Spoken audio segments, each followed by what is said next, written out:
Way down yonder in the mini apple where sprawled is a major crop, Department of Transportation's planned a road through a favorite park. For 40 years they've tried to clear this path where we don't want one. Now in this little neighborhood in an old oak wood they've run into a little problem. When I first heard that name, Earth First, I thought it was a bunch of Indian people out here. Because that's what it's supposed to be all about. The Earth is supposed to be first all the time. That's our mother. I love the idea of light rail and how it's clean. What I don't like is a level 1 highway planned right through this green space. They don't make green space anymore. You cannot go out and buy a 200-300-year-old oak tree, and it seems to be it's illegal. The folks who are planning transportation in this country seem to decide that they're going to focus on moving cars instead of moving people. And from that point on, the whole system just kind of got irrational. This is a 40-year-old project that just doesn't make sense anymore. Light rail makes sense. That always made sense. But we had light rail. We had 500 miles of it.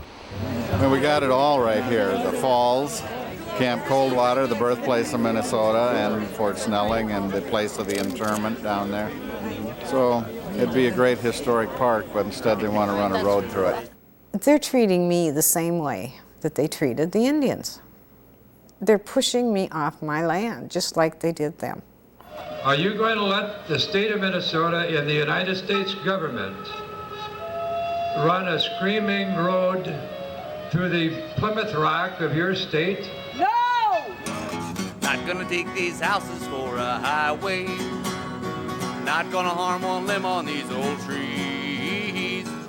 From now on, this project's going my way.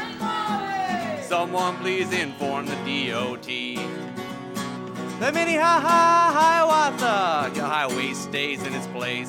Minnehaha-Hiawatha will stay right in your face. Come on over, stop the dozers, not afraid to barricade. People are gonna have to leave. Keep spouses in their houses, the politicians are all louses. If they don't stop the reroute right away. Today's visit to the mayor's office was sponsored by the Minneapolis Police Department and the letter O.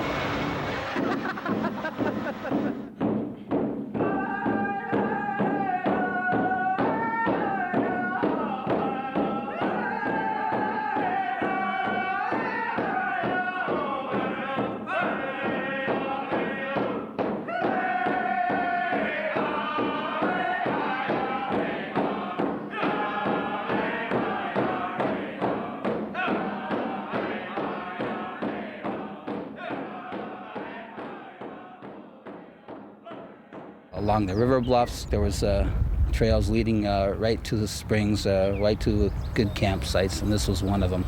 This area here has artifacts, Indian artifacts going way back in time. This is what gave life to the fort. This is what gave life to the settlers. This gave life to the Indians that lived in the area. This was a gathering place. The beginning of Minnesota government started here. The families of Minnesota first started here, and the relations between the Indians and the settlers, it was all here. The settlers were kicked off of the Camp Coldwater area in the spring of 1840. So all that you had left was the trading post, and Indian blacksmiths were allowed to stay here. When I first came out here, I had permission from Bob Klaus to dig. First shovelful came up with an 1801 Spanish coin. Blacksmithing artifacts, a hinge, here's a front lock, here's a piece of a chain. I tried to give these artifacts to the Historical Society for 2 years, and nobody would take them. Nobody would come over to Camp Coldwater and walk through the site with me. Coldwater Spring pumps out 75 gallons of water per minute, fresh enough to drink and use, and you could live on that water. And that's medicine water to me is what it is. MnDOT, they want to build part of their reroute plan and possibly disrupt the water flow by building too close to the underground water table. I think people wanted to save it just because it is the best park in the city. Minnehaha Creek starts at Lake Minnetonka and comes all the way down here and creates the Minnehaha Falls and then empties out into Mississippi River down here. My father took me down into these trails down here hiking when I was a kid, and this is my playground here. This is what we call the oak savanna here. This oak savanna goes way up along the river edge, and it's the last remaining oak savanna in this Twin Cities area. I guess one of my concerns is taking out all these trees here and then also getting a little bit too close to the river bluff over there.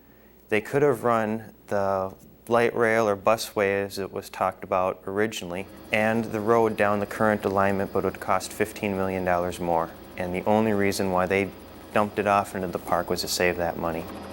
The Citizens Board worked out a lot of the details. The environmental impact statement which they wrote up stopped at 54th Street.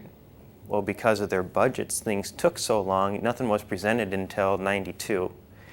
And then they got some community feedback that nobody liked it, and they still didn't have any money until '96. And that's when they really started working on it. We kept hearing about this highway that was going to go through, take our house, take out all of Riverview Road. And I am the last house that still has someone living in it. And that's when the real opposition started. And that was with the meeting at the Roosevelt High School. The high school was just filled with people, and every official that there had ever been that had been trying to squelch public opinion was up in the front. It was the same highway meetings where everything was just being thrown at you and you didn't have a chance to. People were moaning and groaning and hissing. Telling my son, I gotta get up, I gotta say something. Almost everybody in this room has come here to testify against the road, and yet we get 4 minutes for each side on each topic, and the room just burst into this like incredible applause. And so after the meeting we got together and decided we were going to try and do something. 9 of us. And that's how Park and River Alliance formed. I was walking my dog down by the park, and one of those days I saw Save the Park signs posted. Collecting signatures to try to get city council and the mayor. Where we were out there talking to people every weekend. It was an incredible effort because the group had done so much research already, and it was they who actually produced these huge maps where you could, see where you were and how this reroute was actually going to go. I had called Denny Shosted and asked him what we could do, and he just said, well, about 200 signatures, and somebody will look at them. When I was riding my bike through Minnehaha Park, and there was a guy with a cardboard table, he just kind of waved me over and said, did you know there's going to be a road right where you're riding your bike? And so I signed the petition. I called when we had about 500, and he said, oh, 500 isn't going to get you anywhere. And I said, well, how many is it going to take? And, a couple thousand. I'm a citizen, and I originally started from this position, and there's these activists that are saying this. They already had a 4-lane road, and they're building another 4-lane road to replace it. And then they're doing it 50 feet away from a light rail line. Try to figure that out, why there is a brand new road sitting right next to mass transit. Somebody PR-wise, or that MnDOT or whatever, gave out these talking points. The only trees that will be lost are scrub trees along an abandoned rail bed. It didn't match up with the map I had, because when I walked at the map, the only trees we lost were not scrub trees. There was going to be lots of trees lost, and there's going to be lots of land disturbed. There's a road going through the middle of a park. People who only read the newspapers didn't know the story. Traditional media was not really all that interested in. They downplayed the reasons why it was going through, what the benefits were, how much it's costing. They were a huge advocate for it. Their editorial page wrote things in support of it over and over and over again. Then suddenly in January, I think, of 1997, we had our first meeting of the Stop the Reroute Coalition. Which was also going to work within the system, but it was a little bit more going to sue the system.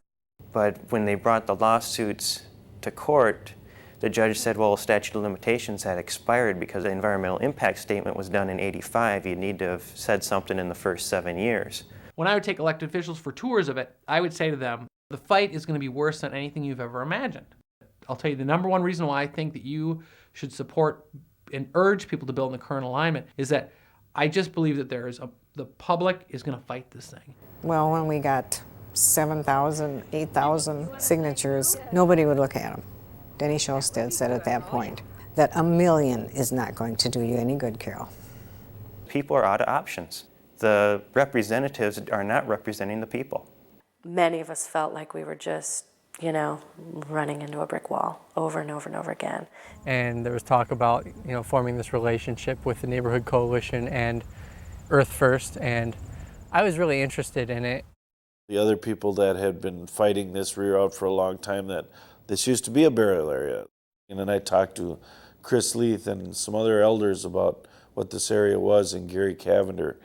Just as Genesis is a sacred myth, the Dakota people arrived here at the center of the earth, at the convolution of the Minnesota and the Mississippi River, the Mini-Badote. We saw the trees, and then we saw the spring. We had to sneak through the fence to get to the spring, and we were there for a lot longer than we anticipated, but we knew then it had to be saved.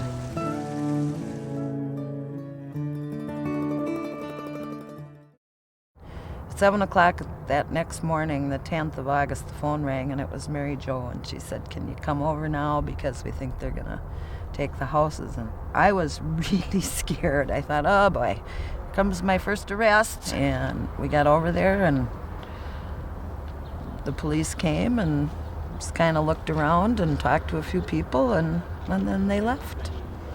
It was like, okay, that's good. Members of the Metawakanton Dakota Community First, Earth First, Stop the Reroute, Women's Earth Brigade, and others.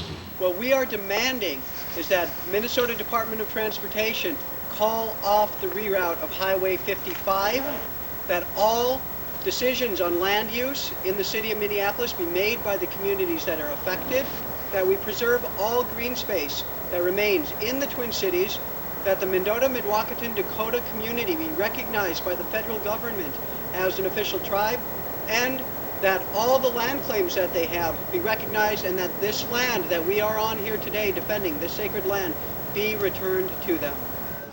We put one teepee up right in her yard, and the staff's there because under federal law they can't come in and touch our staffs, Then we put my teepee up right next to Carol's house in an open lot.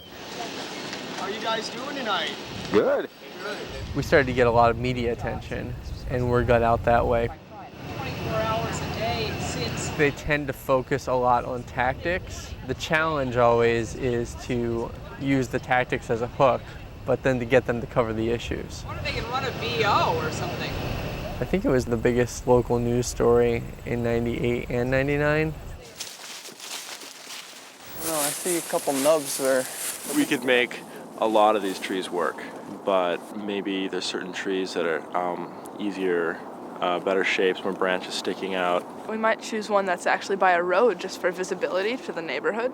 There's a lot of different strategic specifically to stop, or strategic for outreach, or one factor would be picking trees that were close to each other so we could talk and communicate and have sometimes traverses to go from tree to tree, or farther away so that you would cover more ground.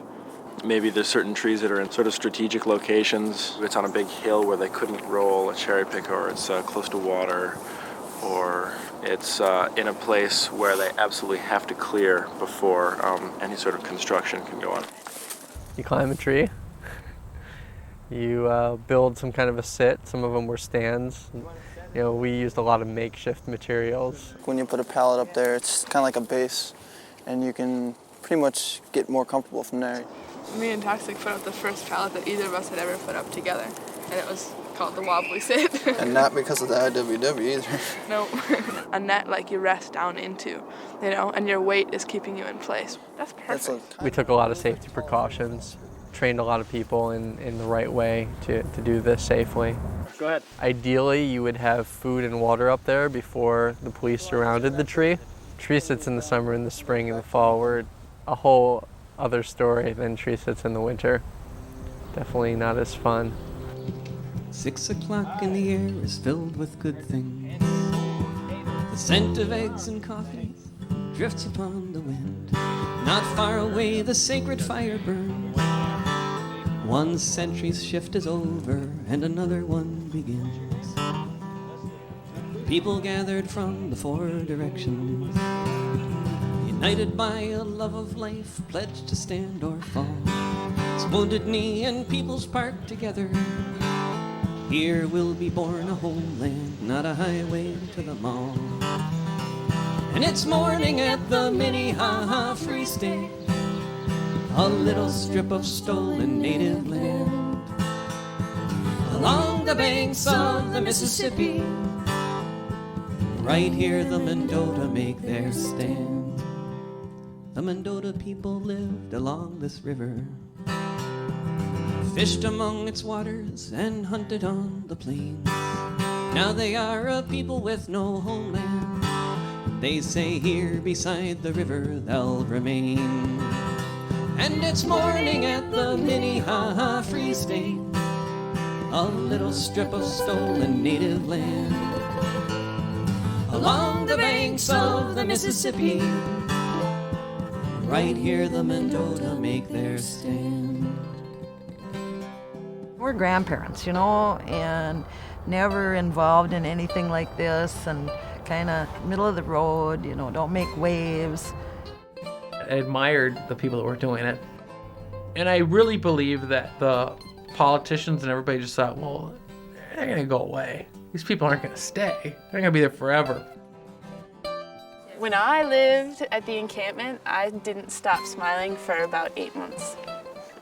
Like, my face had this Miss America grin, and I'd never been so happy in my entire life. I'd never felt the sense of possibility that I felt there. That I was a part of that anything was possible and that we could do it together. And we'd been successful for months and months. The days added up, and that was about success. And that was about every day that we knew each other, every day that those trees were standing, every day that we were connected, that was a success. What made it powerful was that it wasn't just defensive. It wasn't just like, stay away. I'll tell you a little story about Doug Groh. He's a columnist for the Trib, and he's one of the few people that would come down there with me to see this beautiful dance circle. These trees are planted down there in the four directions, and that's what our people did. You danced inside of them, and that is how we talked to the Creator. But Doug Groh came down there, and he asked me, he says, what makes you think these trees were planted? And two big acorns came one at a time, pop, pop, hit him right in the head. And his eyes changed right at that time, and I laughed. And he goes, I suppose that's a sign, isn't it? And I go, well, I don't have to say any more about this beautiful sacred place, do I? And he said, no, you don't. I've been asked to carry this pipe from our community. That pipe I brought into that circle of trees. And when I walked between the trees, I heard, hey, hey, hey, hey, hey. There was nobody else around, and there was nobody singing that song. It was my ancestors, I believe, the spirit of this land calling to me. And I'm not a crazy man. I'm a pipe fitter by trade, and I've been doing some kind of what people would say crazy things since then, but I know now that what I have to do here. This metaphysical relationship we have with the land and the water, that pulls everyone. I mean, it wasn't just Indians. But I was part of a coven of witches, and we were looking, we wanted to do some community-oriented work. So like, I think 1997 or 98, we started hearing about this. And so we started doing ritual. The land did call out to us. I mean, eventually that's what we figured out. It's like, come help. 30 feet from us was a ceremony that was being held by witches. And to me, I thought, oh, that's so wonderful, because, you could hear their drums and they're singing, and then we'd drum and we'd sing, and it's this back and forth thing. With them there and the Earth First, and then they had tables out on the street for people to stop, and we did. There was many, many people stopped to see what was going on, came to visit, showed their support, brought things, food, clothing. I mean, it was just wonderful. Learning so much about, what it meant to people to be back on their ancestral land, and, making a stand, and what did it mean to be an ally. When they had arrived and occupied the space, I encountered brave, powerful, beautiful, brave young people. For them, there were high risks as to who was coming along, who was inquiring about them, but some very marvelous things, energy, I would say, or profound kind of level of trust happened in spite of that. Like the people who were in the lockdowns together, the people who kept the sacred fire going, the people who brought the food, we were a family. More people came, more people heard about it. Jimmy quit his job, moved in permanently. And Carol was just so delighted. She is such a trooper. Having all these people kind of camped out around her house and trying to take care of a sick husband and fighting to keep her home. And this whole area is going to be gone. These trees, they're already tearing the trees out. They got branches laying all over. How many trees do you think they killed already? Not to mention, we lost 8,000 trees in this last storm we had. Do we need to lose all these other trees too? No, and it's not just the trees. These are where our people are buried, where our artifacts are, where our history is. the first time the drum came, it was loud. People think it's a war drum. It's not. It's a peace drum. It's a prayer drum. And that's why I was there, to pray for that land. What the hell are you doing here? You're making a lot of noise. You're disturbing the neighborhood. We can sing till 10 o'clock. Their drum to honor the you're singing? Is that what that is? Respect. It sounds like a bunch of cats howling. They brought this drum to honor Be quiet. the Why don't you be people quiet? have a little respect. Yeah, but why in this neighborhood? Why? Because there's issues here. You know they're going to put a freeway. Indian issues? Yeah, Indian issues. Why? Why are they? Because they've been digging up our bones and artifacts here for years and not saying anything about it. One of the major complaints was, there's all this Indian drumming going on late at night. Well, was this a burial ground? There was death. People have been buried and laid all over around here. And people would come over and have to be educated that, this is the harvest song. This is a song about, the children. All these things that, you would think people would know about each other's cultures. What the hell was this guy thinking? I'm just watering my horse. Indian Joe's filling up his I'm Indian Jim. How's it going, Red Indian Joe's? You think that lady in there would have a heart attack if I walked in there and said, "This is my smoke shop. Get out. Out. Free cigarettes and gas for everybody." Yeah. Smudge boy! Stop the reroute! To see people taking things into their own hands through direct action, through civil disobedience. Yeah, Spider-Man! And to put my body between this place and whatever would destroy this place. Spider-Man, Spider-Man does whatever a spider can. Spins a web, penny inside. Catches corporate sleeves just like flies. Look out. Earth First was consensus-based. We had a lot of meetings. Sometimes we all grew very weary of the meetings, but I think it was important that we organized in that way. Morning. Who's in charge here? Nobody. Nobody? We're just spectators. But who's the guy up on the crane? Spider-Man. I see that. Yeah. Historically, the FBI has gone to great lengths to marginalize the American Indian movement and Earth First as a movement, and both these groups were working with a neighborhood coalition, and we're not in the margins whatsoever.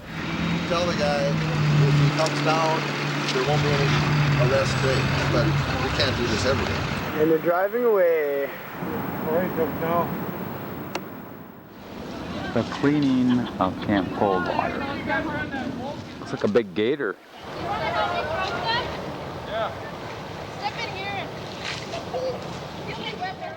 Joe Hill's got a sore butt sitting in the tripod. Lots of folks gather about camping in the backyard, clapped against the steel door. Garrett's arm is in a hole. Texas got the heart set on staying in their new home. I have my arm in what we call a sleeping dragon. There's more than 600 pounds of cement embedded in the ground with a PVC pipe, and I have my arm currently locked down into here. This is the first time in the United States that these type of direct action tactics have been used to stop a road. It's sometimes not the most fulfilling thing in the world to lay down on the ground with your arm in a hole locked to a chain for a couple of days straight. Could you tell me what's going on today? Are you taping me? Yeah. We're simply disconnecting some existing water lines and a gas line that we have a potential for leaking. Well, someone needs to know that there's someone locked there. We were already, for days before this, trying to figure out a direct action to do. We had been talking about going to their headquarters and locking down the construction equipment And they actually played right into our hands because it made us look a lot more reasonable. Don't do that. We're gonna move.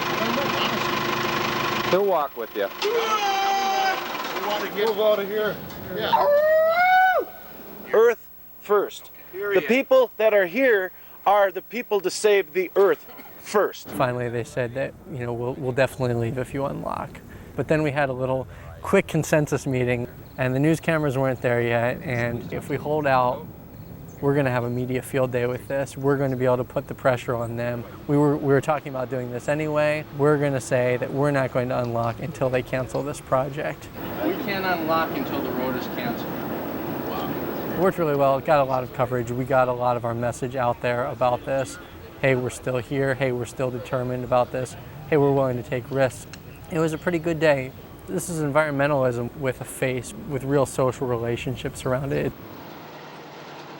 You understand if you don't unhook yourself, we're going to have to cut you free and you're going to get arrested and go to jail. I'm not willingly unhooking myself until the project is stopped.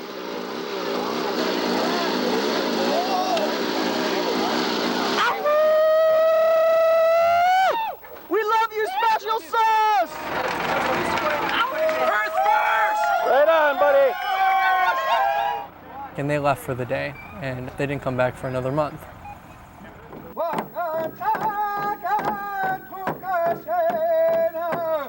Here is the American Indian Movement, and the American Indian Movement flag is flying over these houses.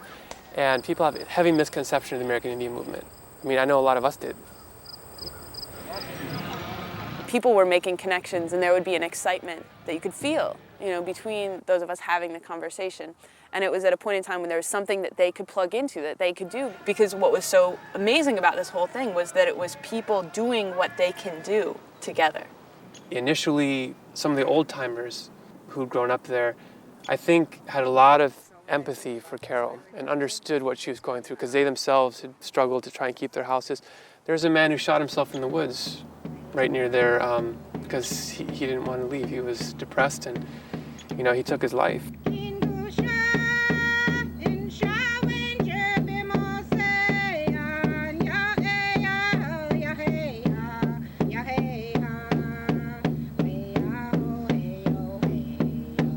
Every elected official in the area and every appointed official with any responsibility about it has said public policy is being well served by finishing that highway and finishing the rail.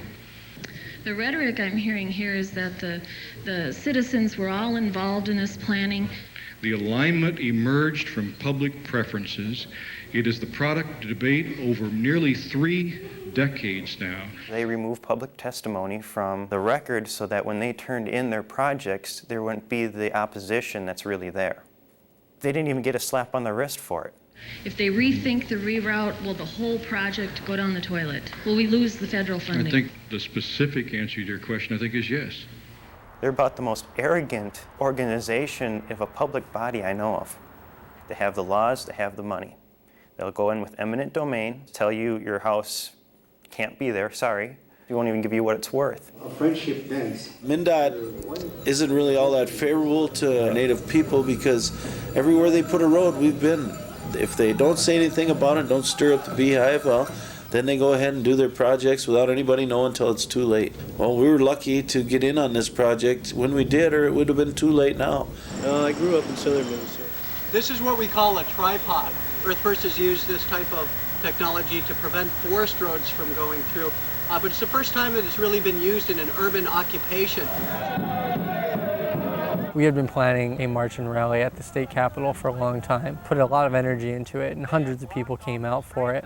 We have thousands and thousands of people throughout Minnesota that are supporting our efforts in this. We have 10,000 signatures on a petition which is present here today. The Camp Coldwater area is as significant, if not more so, than historic Fort Snelling. Second organization I want to query is the Minnesota Historical Society. Oh. For 10 years, you have had artifacts that our historians have found on that site, both native and European, thousands of years old, some things that are hundreds that date from the time of Fort Snelling. State law requires you to do a dig every time such an artifact has been found. They have blocked off the streets. There are 30 squad cars there. We're unfortunately going to have to cut this somewhat short, but we're taking some more speakers, and then we're going to process to MnDOT. Then we encourage everyone to get down to the site. And sure enough, they started raiding the place. They brought in about 100 cops and created a perimeter around the area where they were digging to take out the water and the gas. They thought they were being slick because we were all gone, but in reality, hundreds of people had gotten off work.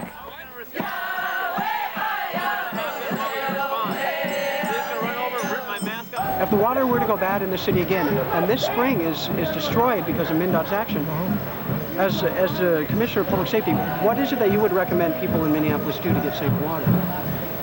We lost the water and the gas line, which we weren't using anyway, but politically I think they lost a lot that day. There was some police brutality. A lot of those images went out. Don't hurt her arms! Somebody's got to stop it! Our politicians sold it out!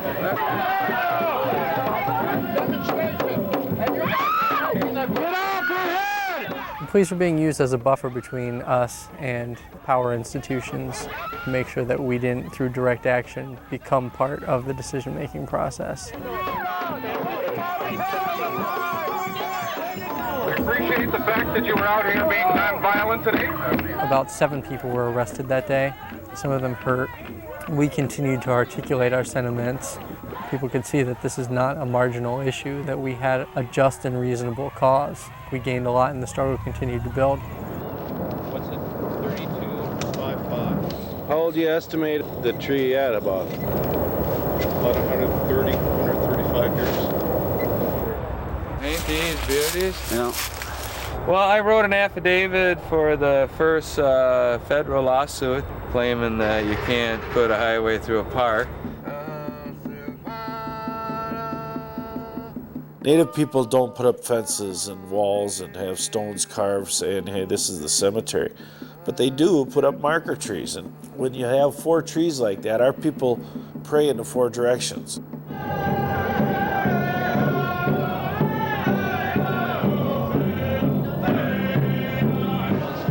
We're road warriors. This is our synagogue, our church, our temple. I wanted to talk about bur oak trees for a moment. And so this is where the prairie ends and the great hardwood forest of the east begins. And the bur oak is the signature tree of this area. When you go down and Sky points out the 4 trees, these are bur oak trees. And they grow at the edge of the prairie. You know, high school classes and elementary school classes were coming out to the encampment every week to visit on field trips. They were learning about how one locks oneself down to a house, and not only how, but why someone might do that. We came here 4 months ago and set up lockdown sites all over the camp to prevent destruction of this land. We're here because all over the world, the earth is being destroyed and the earth is crying out for us to prevent that destruction. There were rumors this past week about sending in the National Guard, and they're gonna have a much harder time doing it now if they decide to at all. And that's because of this community support. That's because of all these cultures coming together. Let us rejoice in the unity of all races, cultures. I told them about what was happening over here. And they wanted to come over here and offer a prayer for the land. Oh.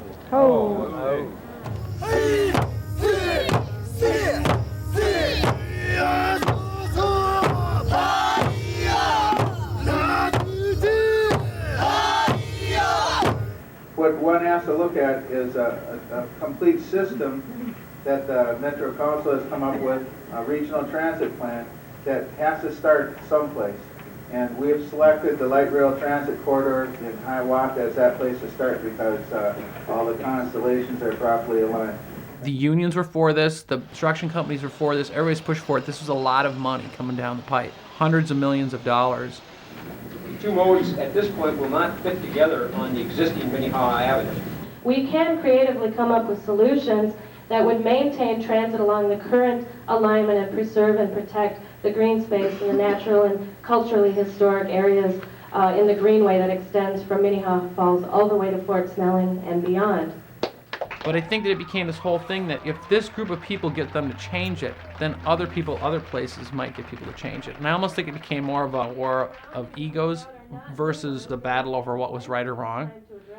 The Park and River Alliance has had a lawsuit underway for some time now, and that appeal is still underway. We want to know where the hydrogeology is before you start this project. Why do you think there is such a hubbub down in that park? They knew all the time that they were destroying something that was environmentally important, something that was historically important, something that was important to the community, and they just didn't care. 9,000 years old. Okay. Part of it is that MnDOT itself as a culture is arrogant because they have guaranteed funding. They don't need to go to the legislature for funding. They're the Pentagon of state government. Earth First was doing direct actions, defending the space physically, nonviolently. The Neighborhood Coalition was continuing their efforts to build popular support in their legal efforts. The Mendota Mdewakanton Dakota were doing cultural ceremonies, sweat lodge, powwows.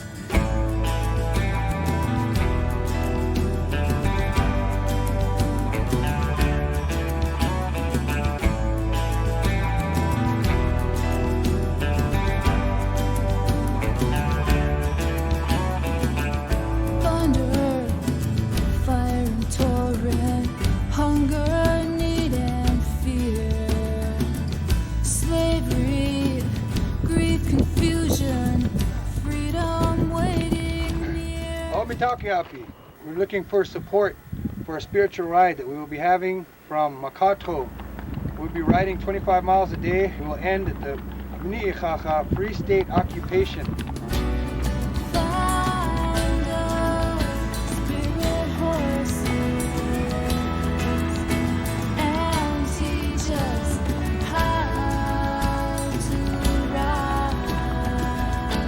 Horses. Those are holy animals. 4 legs that represent the directions.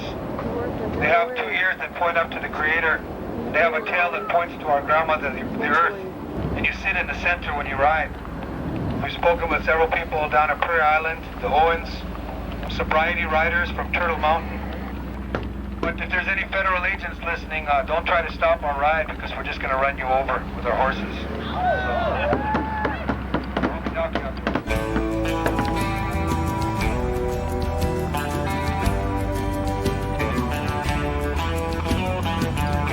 Mothers, fathers and children, creatures young and grown, called by mighty drumming of sacred hooves on stone. The sound of spirit horses dancing on a storm. Mercy for the people, old ways, new dreams reborn. Find us spirit horses and teach us how to ride with 7 generations of promise at our side. Donacha Obacha. Orville Looking Horse is the keeper of the sacred buffalo calf pipe, and the Pope would be to the Catholics what Orville Looking Horse would be to us. I'd like to thank each and every one of you as we stand in a circle. The journey that we made, the runners, the riders, this is the way of life. That every day, when something is good, it's going to be hard because we're putting ourselves to honor something much greater than us.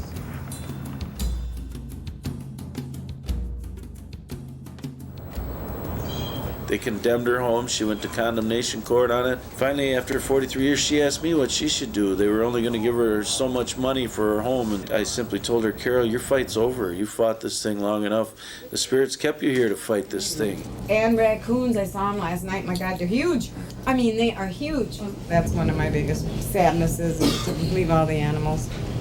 Oh, here we are. We're holding up the movers. MnDOT took her to court So this is the day she had to move. And we thought that we would save this from happening. Hopefully we can save the rest of the land and all of the trees that are here and the sacred land. I have never protested anything else in my life, and I thought that this was that important to do that.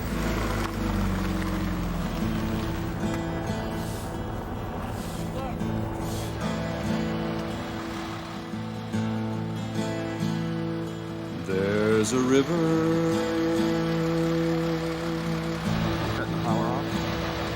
flowing near me,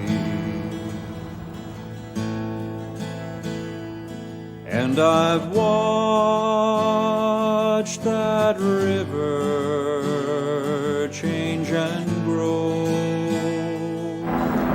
There are committed people here who are putting themselves in harm's way in order to stop this destruction. And I have heard the lone wolves cry. Any feelings about what they're going to do in the next couple days? Well, it looks to me by the outline of a helicopter within a couple hundred feet of my head that they might be coming in here. Okay.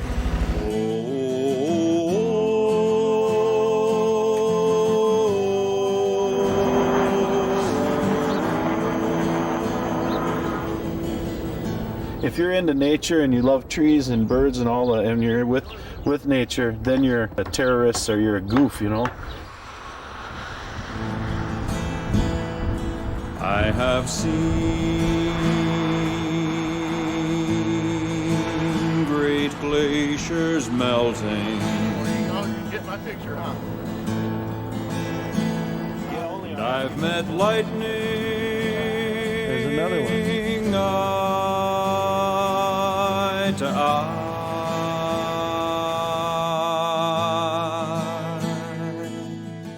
We call it a chuichasha. That's common men and women, you know, holding together, and it's not easy to keep, you know, as many people as we have here. I mean, it's hard to live with one person, let alone, you know, different people that come from such different backgrounds.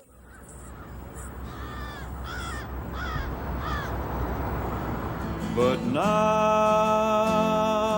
I hear bulldozers coming, and I know that I am soon to die. Sometimes it gets overwhelming, you know. But I can't stop.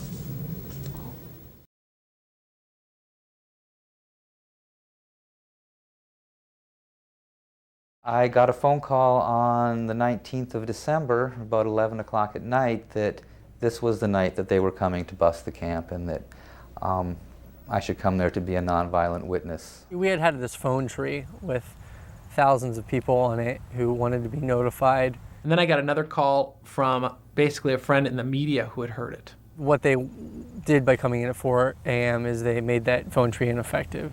The lockdown site itself was a room, it had a fireplace. There were a number of people in the different houses, and there were a few people hanging around outside. It was also a really, really cold day. So we went and we locked down into our sites.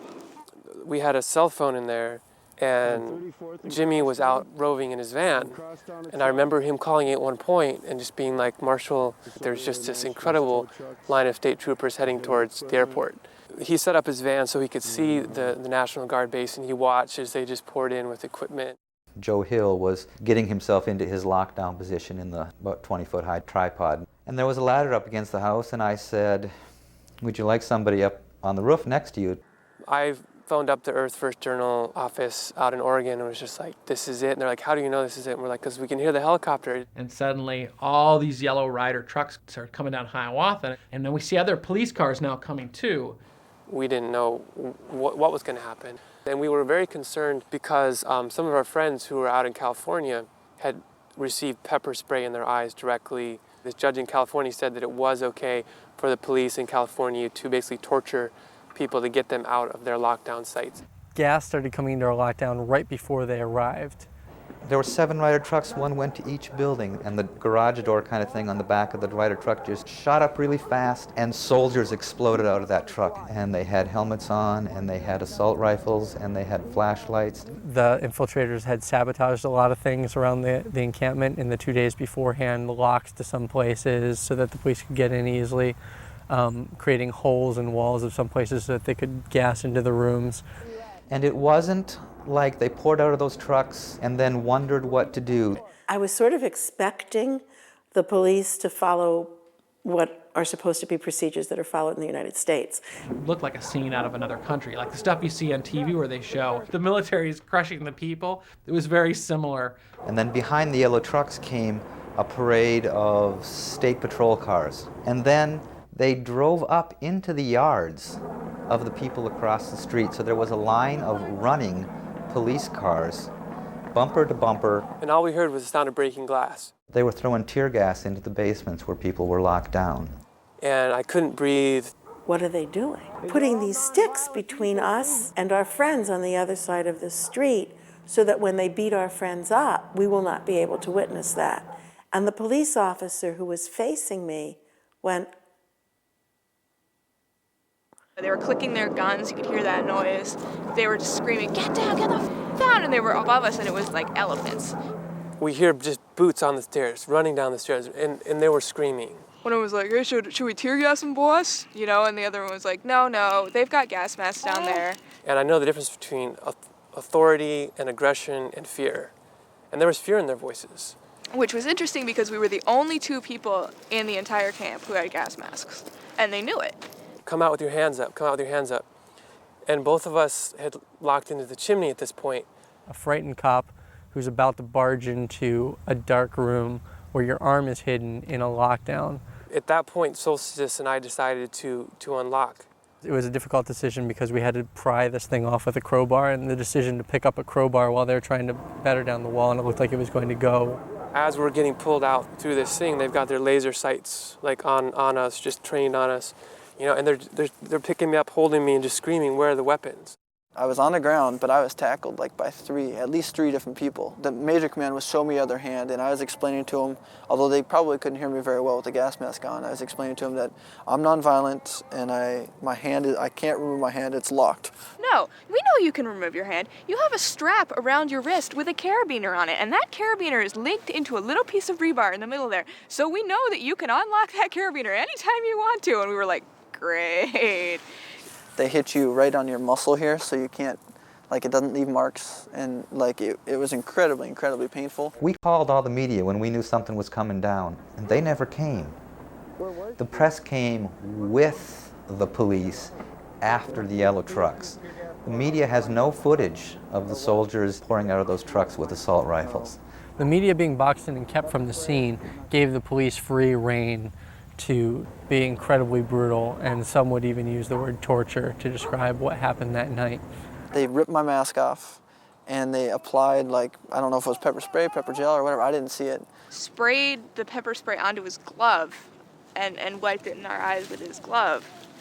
Well, he was sitting on my back, he lifted my head up like this and applied it, like whatever was on his glove, he applied it to my face. It's like putting hair gel on your face. It's like... He just caked it in there. There was tons of it. My ears. And it hurt, and it made me blind, and it made me, you know, it didn't make me puke, but it was like, it was just snot everywhere, and actually it got rid of my head cold. You are lawless! You are not law-filled! As I was walking by, like, people being carried up the stairs, I remember being hit in the face by different people. It was like a spanking machine on your birthday. Except it was punches and kicks. And one of them pointed something that was cold and metallic right here and cocked it and said, listen, unlock now or I shoot. And at that point it was like, okay, bye. And like I unlocked right away because I had no reason to believe that they wouldn't shoot me. We were now in plain sight of the support people across the street. The violence was done in basements and inside tents and inside rooms of houses where we were totally out of the view of press cameras. They dragged us up the stairs and they threw us outside, and I remember never being so happy to see the night.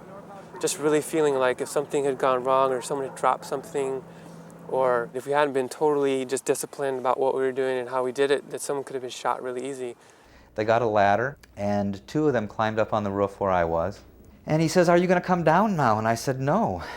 And then he pulls my glasses and my hat to the back of my head and holds a small canister. Then he holds my eyes open one at a time and puts a direct spray into each of them. And after that point, I was blind. I couldn't see a thing. And I was in a pretty precarious situation, perched on the peak of a roof with these two big cops on either side of me who weren't being very friendly. More than anything, I just kept thinking they came in like this because they knew if they took their time, a huge crowd would gather, and they didn't want that. They didn't want this to take 6-8 hours like it could have if they cut us out, because then the crowds might have gathered and they would have had to back off. One of the most amazing things is that we all started to just look at each other and smile. And Zach tried to show us how all to get out of our handcuffs, because he's going like, "See, look," you know, and then, because I still haven't figured out that trick yet. But definitely this feeling as they were taking us down to the station was that, I mean, we'll be back. People had been arrested and put into cars and dragged away, and the police had built their bonfires and were burning teepees and everything else, and they were roasting weenies over the fires, and a little celebration for them to come and pepper gel people and tear gas them and use paint compliances, and now we're going to roast weenies. And I was remembering in my mind thinking Santa Claus is the last person arrested. Cover your face! Cover your face! Don't look up! No compromise! This is sacred land! They're gonna destroy the spring! It ain't right! In fashion, been done! Gonna make decisions that the community ought to be making! We will win! We will win! We will win! We have won! We have won! There goes Santa. Arnie Carlson during the raid actually came out and said, "These people are politely referred to as protesters. They're not protesters in the normal use of that word. They are basically anarchists." they wanted to declare a sovereign nation. And that was his justification for the lengths that the police went to. And I think that's actually really telling. I think that he did know what was up. I don't think he was naive at all about what was going on. We were trying to say communities are sovereign to determine their own futures and determine development projects and to have a voice instead of this sham of democracy that we've seen. This was a struggle of eminent domain versus community autonomy. Goodbye, dear house. Goodbye, dear house. Goodbye, dear house. I will miss you. You are in my heart.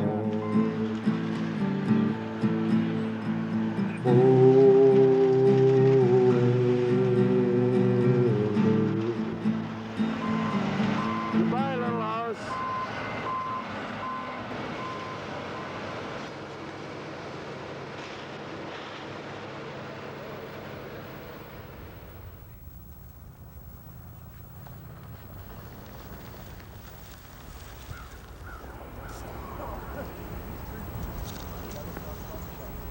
I think it's real clear to me that their intent in having 600 police come after us was intimidation, and that their intent in arresting us the way they did was street justice. It was not going to wait for a court to decide whatever trespassing is.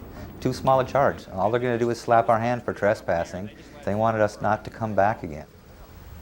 I think they went to these lengths at this raid, first and foremost, to punish us for what we had cost them politically, and to try to send that message to us that you do not challenge the way it is. 90% of us had our charges dismissed because they didn't arrest us properly. Journalists couldn't cover the story so that they could go to town beating people and getting away with it. We entered into the largest police operation in the history of the state of Minnesota without giving any thought to how we're supposed to arrest these people. Surprisingly, we decided to go right back to the land and set up a new encampment. A couple nights later, to get a phone call and be like, okay, we're going back down. I'm not really looking forward to it all that much. And for the first couple weeks of it, you know, not really being able to sleep down there. I had nightmares about the first raid for months. You know, I would never for a second have thought that wasn't worth it. Living out at the camp, especially after the first raid, really, really changed me. It was very, very clear that they could take anything from us. They could destroy the material structures that were out there. They could destroy the natural structures that were out there, that it could come at any moment and it could come in the middle of the night. And I had to I remember having to learn how to go to sleep with that.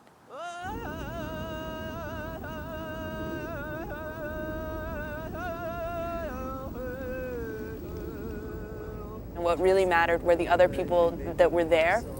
We could make our homes in our relationships with each other, and no one could take that away. Our coming right back to the land immediately and organizing a speak out, which was attended by over 500 people, served to really empower people. This is a white mallard. I think things mellowed out, and I think it was good that they did. I think we could put more energy then into organizing popular support around it. MnDOT at that point really lost this battle morally, on a moral level. Now we've got lawyers, we've got legislators helping us. Karen Clark, the 3 other legislators are now writing up a resolution to save this spot and the 4 trees for the cultural significance of the area. The prize event was the Stop 55 Go Oaks aerial photo. Dan the Oak Man, just out of the blue, he's like, you know, I really want to do this big group photo. And we had done this great picture the previous year and managed to get 200 people to show up. This time he said, it's got to be an aerial photo in the field. We did not want to publicize it as such because we were concerned that the powers that be would block a flight because it's so close to the airport. And so we left that out, and we just distributed flyers saying, come be in the 2nd annual Oak Photo. Sure enough, the day of, this wonderful stream of people walking down the path, you know, this great single file line of people that just kept pouring in. And somebody who runs a tree trimming company in the area came and brought the cherry pickers.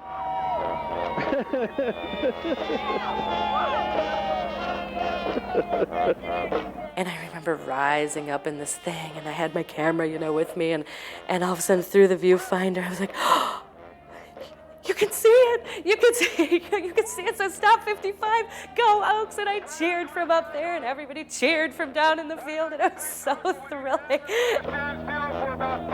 About 1,000 people, you know, we figured came that day, and it was just... You guys like coming here? Yeah. Yeah. Cool. Especially the place where we went to with the ducks and stuff. Yeah?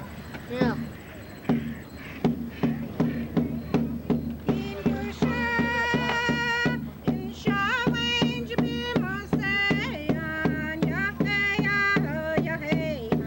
Thanks for all the prayers you guys said. Okay. All right.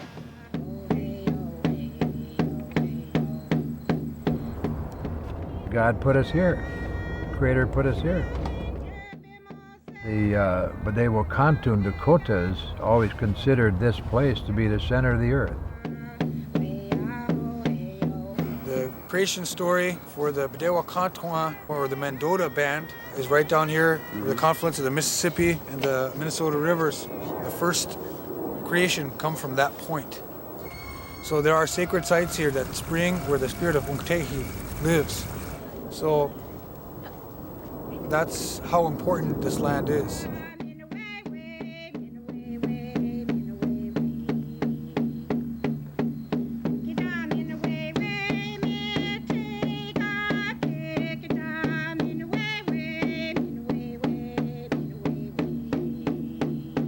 The high places around here have always been burial places.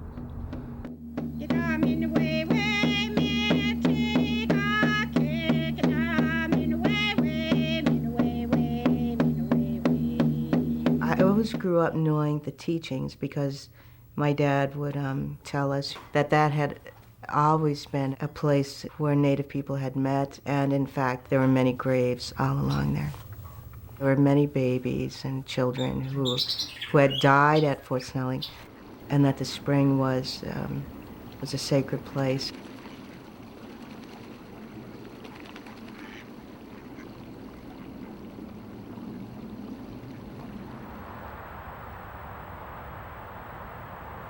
And here we are, Indigenous people, coming to a different culture and a different culture's institutions.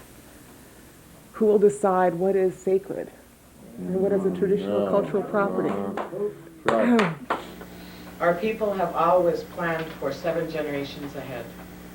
We should be adding more land to our park system rather than hell-bent on asphalting every available inch of ground in this country, which is directly linked to global warming and what will prove to be a disaster in the future.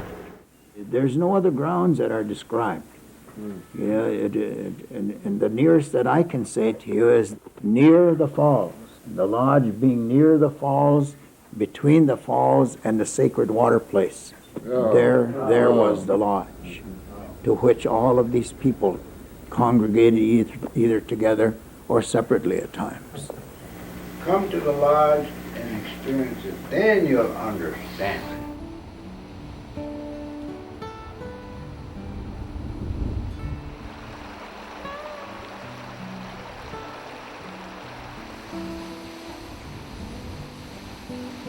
Everything has a spirit.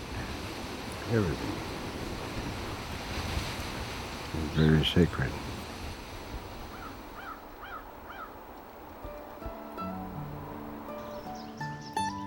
Well, that was a place of sacredness where everything is available. Everything's convenient. And the waterways, the Minnesota River that goes into the Mississippi, and the water, the springs, sacred, that come right out of the ground, natural, pure. And we have a Ojibwe water ceremony with a certain song. The water's held in 4 directions by 4 women, and this beautiful Wawa song is sang.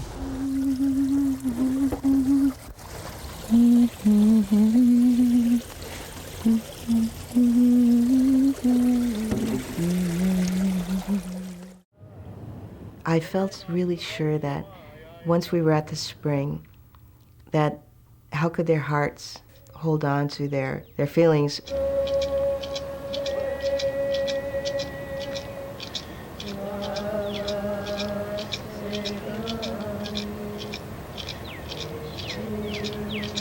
This is the birthplace of some of our nations. This is the birthplace, even of the state of Minnesota, isn't it? We don't want nobody to bother this place. We want it to continue to provide for the people who want it, who need it. There was a Kiowa man who came.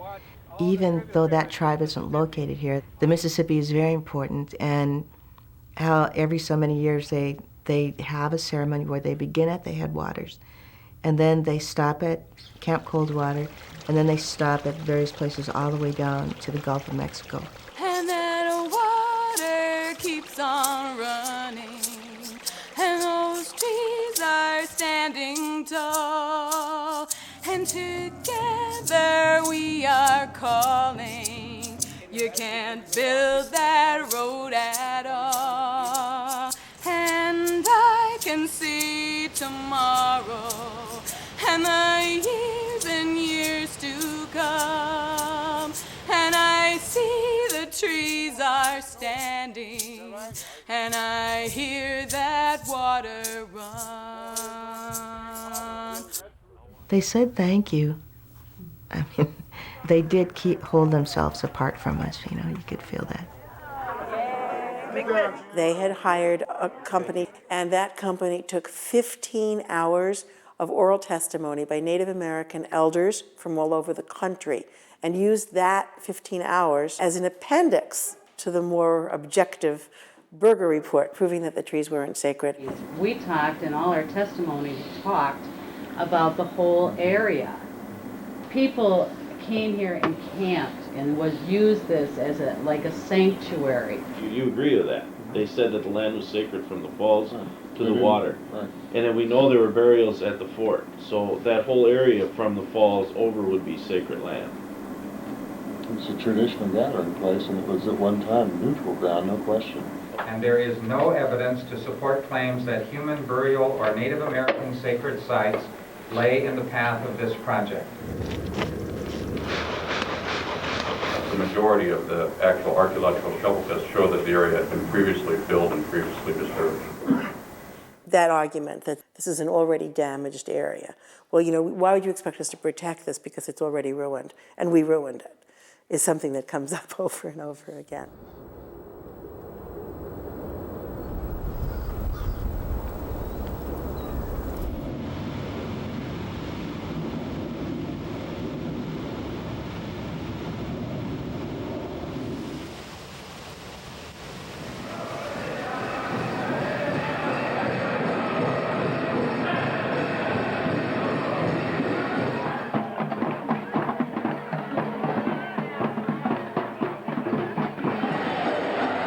There's a lot of work to be done in cross-cultural coalitions. There's different languages. We all spoke English here, but different terms mean different things. Sometimes it went really smoothly, and sometimes it was rough, and we worked through those times though.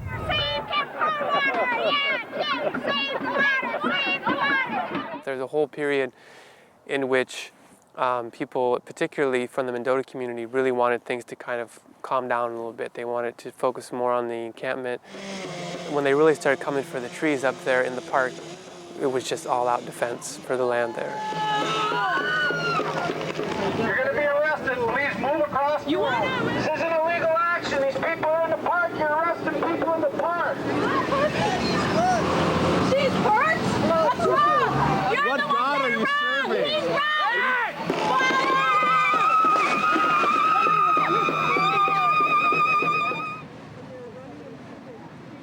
They took 20 trees yesterday, at least 100 to 110 more trees they're going to take out of this park to build this road. Stop this road! Stop this road! Everybody went out and they took their places in the street and sat calmly and linked arms. Immediately after the people sat down in the street, the troopers in the Minneapolis City Police came rushing out and started dragging people out. There was a camera woman there, and so I hollered at her, "Take a picture of this." And then the next thing I knew, I was like face down, and you know, there was a knee in my back and a hand on my neck. They really targeted, made sure all the Native people got arrested. So eventually, you know, they took I don't know how many pictures of us, and we're all still handcuffed, and they put us all in this little wagon, I guess it was, so then they closed the doors. 90-degree weather, and so we started singing. Want to do it right now? Let's do it. Get to it right away. Pretty much all the direct actions that we did, besides the ongoing direct action of the encampment, would be small affinity groups who took on that responsibility of planning and carrying out the action. Are you okay? You all right? I'm all right. Good. Hang in there. This happens every day. So far, there's been 50, 60 arrests. Right. $50,000 a day for the first couple of days. Either they're going to have an occupying army, or they're going to have the fire department out here every 20 minutes. Right. Although MnDOT says this isn't going to stop them. Well, we'll see. What's that? I said we stopped them for half a day. Pretty good. That starts adding up. Ladies and gentlemen, the Capitol is now closed. You need to leave or you will be arrested.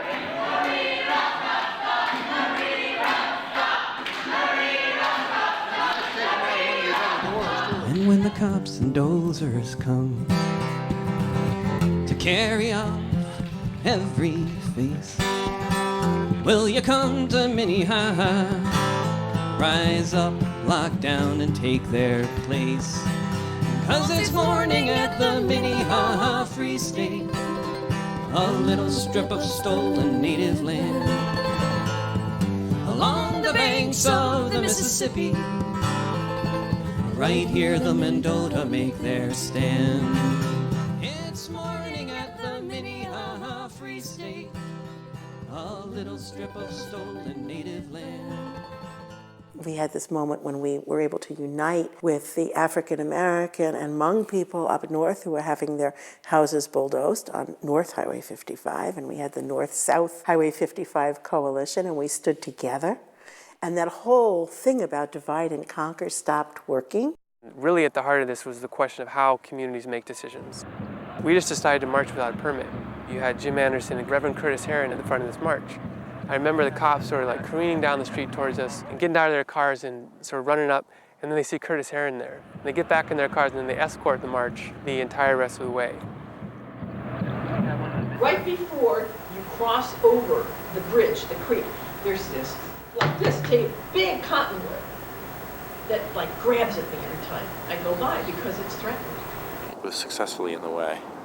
People set up a big hammock that multiple people could sleep in, and it was higher up, so it was not as easy to be reached by cherry pickers or anything the cops brought around. I've had experience sitting in trees before out in the redwoods, and so that was kind of my field of expertise. So the first day of the siege of the cottonwood tree, before sunrise, some people went and set up a tripod in the middle of Hiawatha Avenue, and that tripod had two people with their necks locked with U-locks, bicycle locks, to it. You're on her foot! We were successful in shutting down one lane of the highway, so some of the traffic had to be diverted and the area was cordoned off. That morning, there was 2 people in the cottonwood tree, and then throughout the morning, 5 more of us managed to get ourselves into the tree. They can't kill the spirit. She's like a mountain, brave and strong. She lives on and on and on and on. They can't kill the spirit. She's like a mountain, brave and strong. She lives on and on and on and on. They can't kill the spirit. She's like a mountain, brave and strong. She lives on and on and on and on. The police and workers came up in a cherry picker and started to cut branches off of the tree. Woodman's care that tree, touch not a single bough. It knew that sheltered me, and I'll protect it now. 'Twas my grandfather's hand that laid it on this spot. Oh, woodman, let it stand, thy ass shall find it now. My mother kissed me here, my mother took my hand. Forgiveness, foolish tear, and let that old stand. The fire truck retreated. He was just hanging from the rope, and he was trying to climb back up into the tree on the rope, and when one of the police officers grabbed the end of the rope and started shaking it, and he actually fell. I've already dropped. Let's get him out on the stretcher.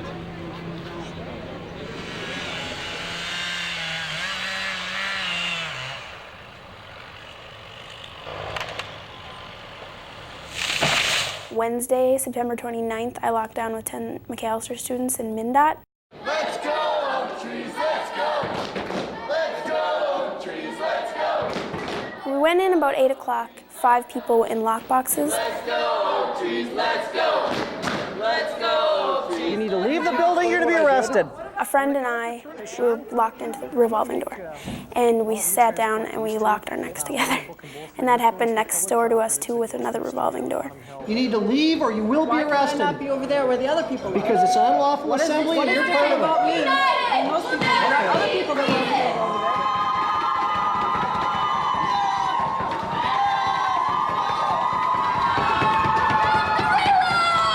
What we anticipate is will be a total of 13 arrests today.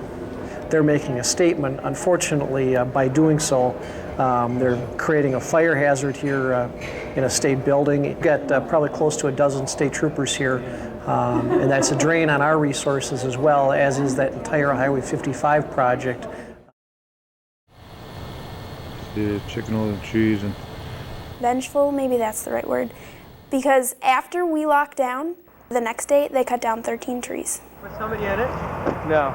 4 oaks, 4 elms, 2 maple, 1 willow, and 1 cedar. McAllister College students went to MnDOT's building and locked down, tried to shut the building down in solidarity for us.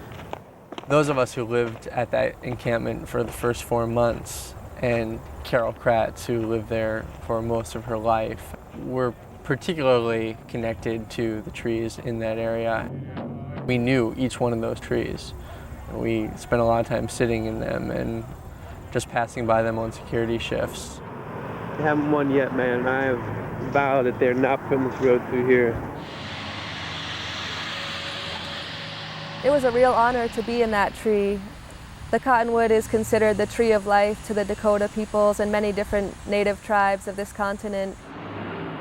As I was there alone for all of those days, I started relating to the tree more intimately and really feeling the tree to be this elder, this grandmother. All of the small cottonwood trees and all the other trees in that whole area had already been cut down, so the tree was, telling me through my heart that all these people down there supporting us are like my children. So I really felt this giving from the tree and giving back from the people. In a way, it felt like I was working for hospice. Stop the reroute. People are going to have to leave. If you do not leave, you will be arrested. This is a parkway, sir. Don't give them what they want! They're driving us away from the bridge.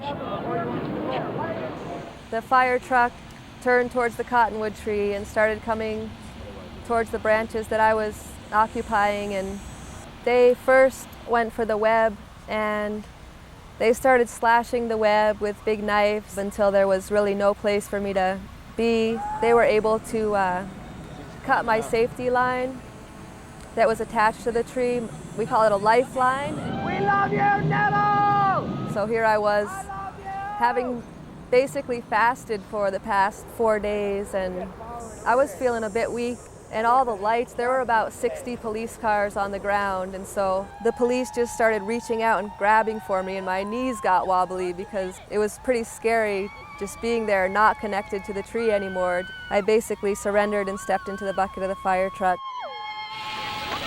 You were like, you want to beat somebody up.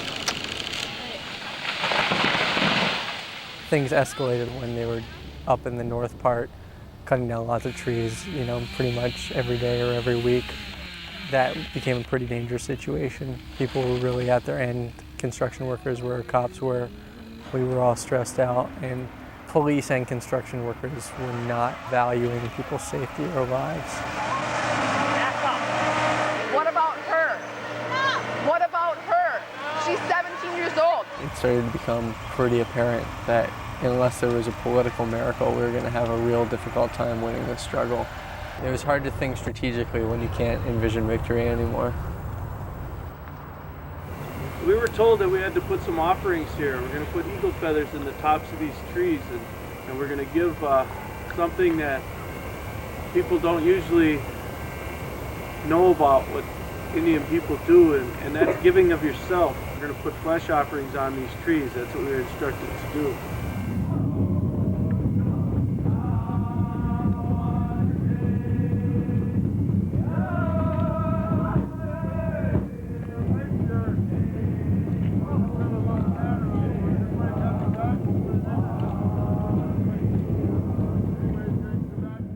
Less than a week prior to the lawsuit about the trees, MnDOT took the trees. Because of the first raid, when they came with the rider trucks and all their SWAT teams and everything, I was really afraid that something like that might happen again if we left it all to chance. So I talked to Captain Kevin Kittredge. He's the commander of the State Highway Patrol, and he would be the one that they put in charge of doing this second raid. And I said, well, what about you burning our teepees and all this? He said, oh, no, that's not going to happen. He wanted to know what we were going to do, and I said, well, I've been instructed to sit around the trees and pray, and that's what I'm asking everyone else to do there. I said, there's no weapons, there's nobody going to resist you, there's nobody going to fight you, we're nonviolent, and that's the way we kept it the whole time. He reassured me that none of those things would happen again, that it would be an orderly evacuation this time. He was one of the most honest people that I had talked to through this whole ordeal. Like was instructed. And there was something so symbolic about the Native people being able to sit on this sacred piece of land that had been declared not sacred by the power structure, and to just sit there and be with it in its last moments as the European American people were being dragged away to jail to allow them to do that. And that was, there was a healing on that spot, and that was just huge.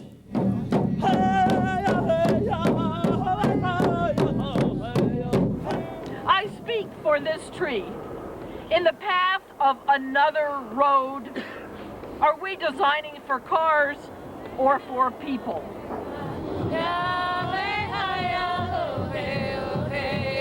So I was standing behind the line, directly across from where the trees were, and my phone rang. So I answered it, and it was the mayor. And she said, Sharon, I just want you to know that I've instructed the police to conduct themselves with honor and treat everybody that way. And so I said to her, I said, Sharon, you should be here. I just cried. It was all very traumatic. This is cultural genocide, trying to erase the memory of a people. They can never take away what happened between the Native American people and the white people of conscience that stood there with them that final day.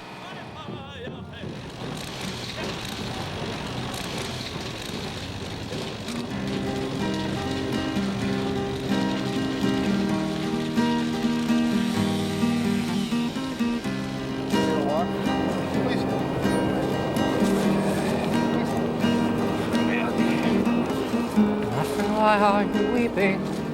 Are you mourning for the land where the highway storms through, the place we made our stand?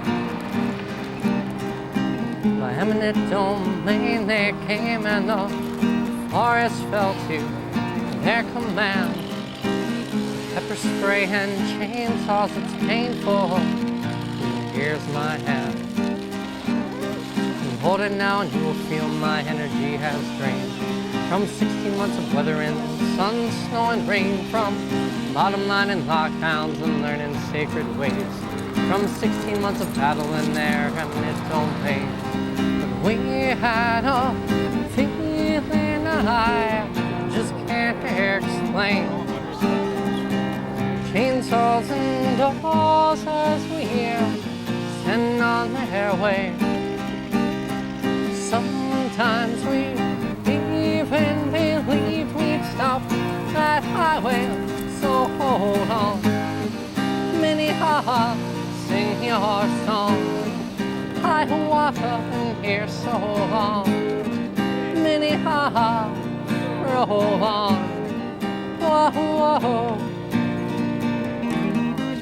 There we made our home, where the oak savanna meets the river bluffs. There we lived our visions of autonomy and love. There you say with tears in your eyes as they took you away in handcuffs. It was a hell of a fight, but it wasn't enough. It wasn't enough. And I'm so tired of seeing everything I love destroyed. And I'm so tired of losing every battle that I joined. And I'm so tired of seeing everything I love destroyed. And I'm so tired of losing every battle that I joined. Hey, hey, hey, hey.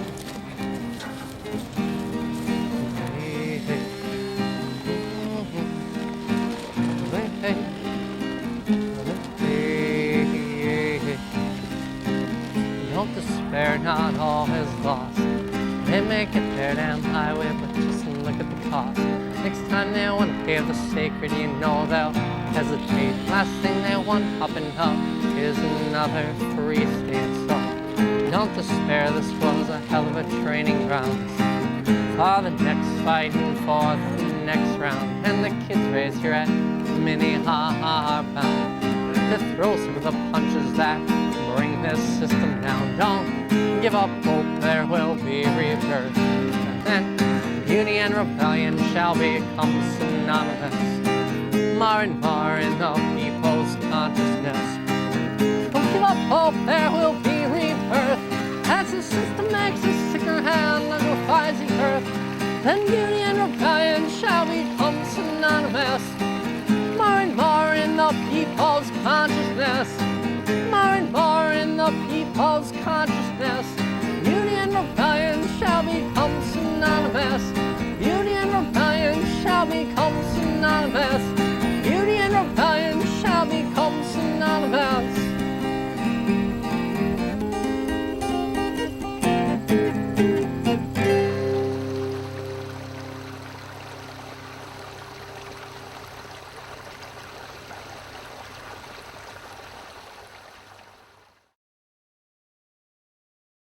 Chanupa waka